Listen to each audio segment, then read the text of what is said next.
dirty. Well, I mean, that's the whole idea of rallying around the issues, because that's what pisses people off and that's what motivates people to get out, right? Yeah. And so that's why we just keep pumping the narrative, just keep pumping it. So it's important too, like I've noticed even within the Yellow Vest movement, as soon as you bring up sustainable development agenda, a lot of people still are learning what that is and what that means and how it affects everything. People understand the carbon tax, people understand the migrant pact to a point. A lot of people are scared to talk about the migrant pact, but at least they understand it. But they don't understand where it comes from. And I mean, even within the pipeline movement, the convoy and Glenn himself, I mean, Glenn is focused on the pipelines and the energy industry. And I understand that. So he doesn't necessarily focus on the other issues. I try to help him, so he does, because it's not just about pipelines. Pipelines is a great thing to rally, especially Albertans and people in Saskatchewan.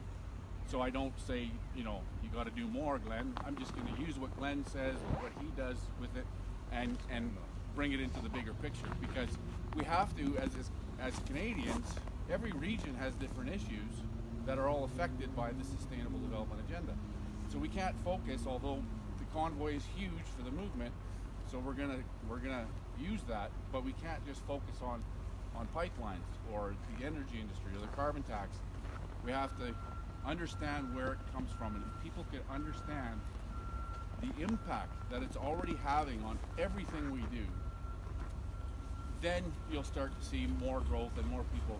I mean, I go to people and say, talk about sustainable, and if they give me an ear, then I can tell them very easily that the carbon tax comes from the Paris Accord, which comes from the Sustainable Development Agenda, from the UN. And if you explain what the UN is and how it is not in our best interest to be part of or to work with, because their plan is a global plan. Their agenda items, their policies that they create there are not created for the benefit of Canada, right?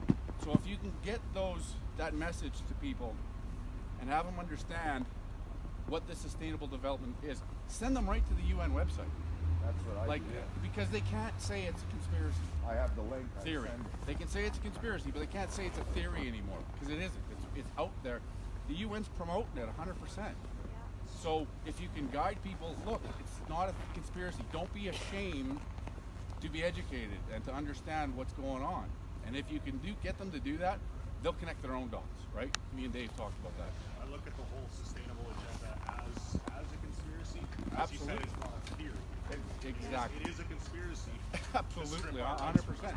And it has been for 40 years. Yeah. I think what helps that carbon tax is it's actually being implemented in certain areas of Canada, and people are showing their bills. Yes. And they're showing the Yes. impact of it. Yeah. And now people can't deny that. Yes. Here's an actual Here's bill evidence. somebody has to pay. Yeah. How do you argue that? Well, and that's it. And those are the things that you have to talk about to lead to the bigger picture. I mean, the carbon tax,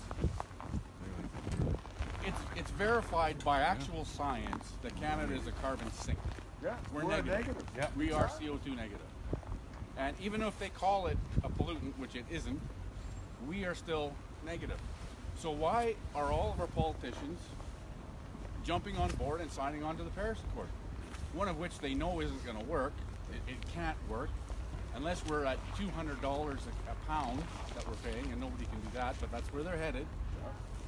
So what's the point? Well, they understand, our politicians understand exactly what the point is they want, and they need to fund this agenda, which is 4.5 trillion to 7 trillion a year.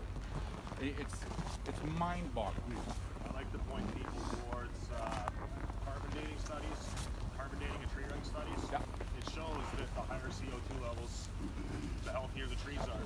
The healthier the trees are, the more oxygen content you have in the atmosphere. The healthier you and I are. Plant trees.